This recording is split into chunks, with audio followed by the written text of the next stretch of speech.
Yes. Hello, this is Mr. M. This is episode 15 of Working in Saudi 101 for Dummies. Today, this particular episode, number 15, will be basically things you should know maybe about Britain and the connection with Saudi and the influence they say they have, and a little bit more about Richard's case. This is again the free Richard H. case. Send me again any emails that you may have to kabsa.anzi@gmail.com. Now, as I said, and we're going to dedicate every episode, Desert Island Dis, to the Foreign and Commonwealth Office not. We're dedicating it to them. As I said, Richard, because he's been on the largesse of friends, paying a mortgage, has exhausted his funds. So I've said here in Arabic and English, he should have a sign outside the British Embassy in Riyadh, "Gis a job, work for food." Because when he's detained in Saudi, he can't work for anyone. And he actually could be homeless. And being homeless in Saudi is incredible. But of course, the government doesn't care. There we are, British Embassy, Riyadh. He should be standing outside there, "Gis a job." All right, so today, in this episode, I'm going to go through a number of points.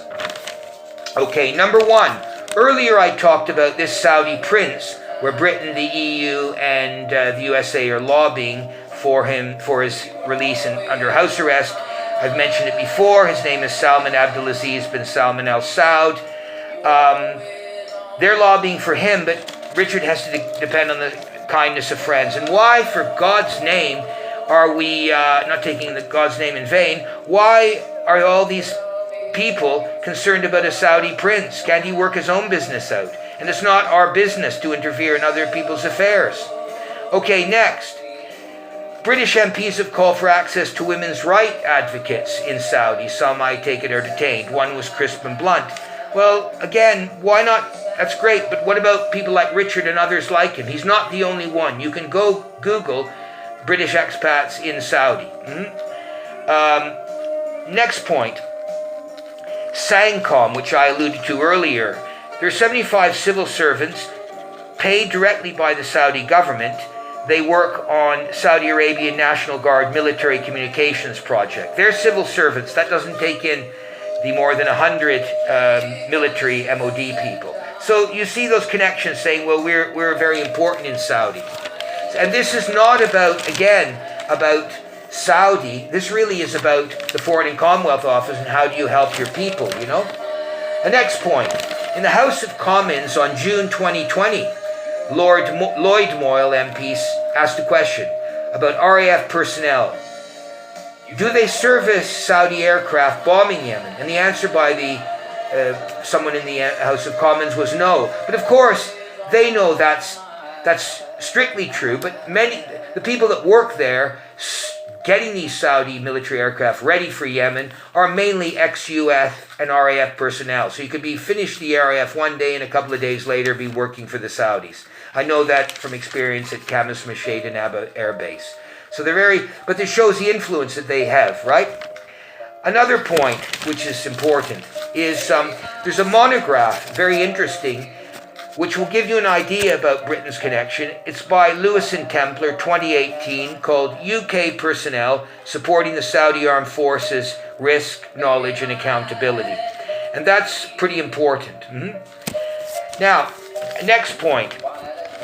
In 2018, British MPs between January and October 2018 received over £100,000 in freebies to Saudi, probably travel and hotels. And in 2018, there were at least 50 Xmas hampers, many with firewater, sent by the Saudi embassy to British MPs. Now, the next point, Saudi law is very clear in the Law of Criminal Procedures of October 2001.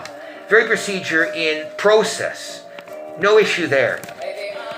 But where, as a Westerner, you'd look at it is, there's nothing in there about timelines. And anybody who knows, as I've said earlier, about the work ethic in Saudi and a mentality which perhaps isn't as time-driven, means that these timelines, and in Richard's case, no timeline, when,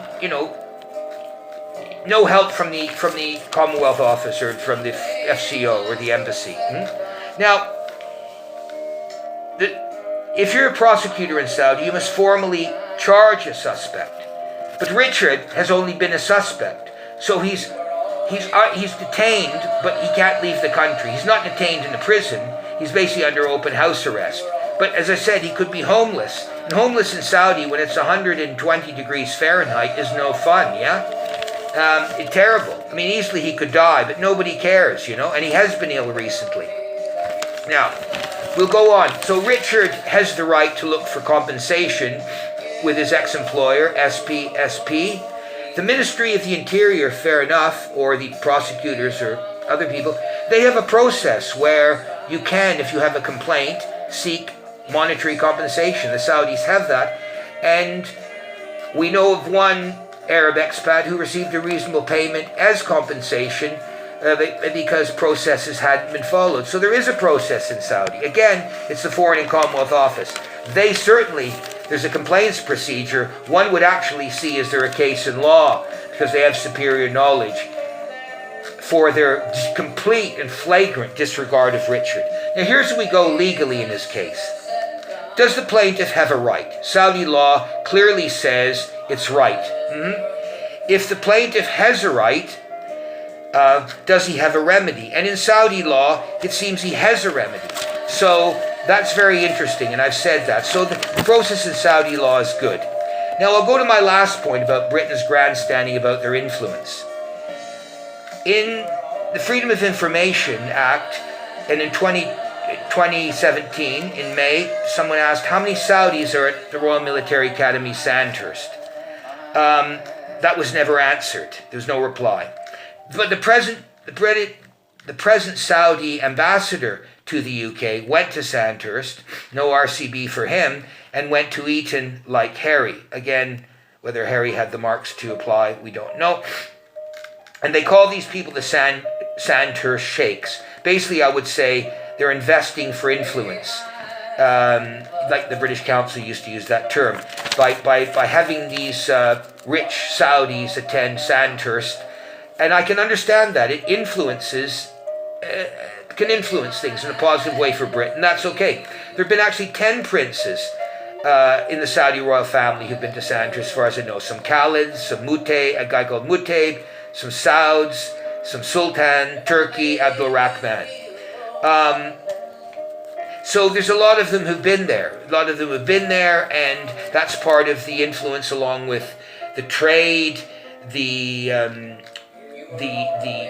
educational products provided, the military products, the food products provided, the vehicles provided. So that trade with Saudi is very important to Britain, and probably important to Saudi, and of course other aspects.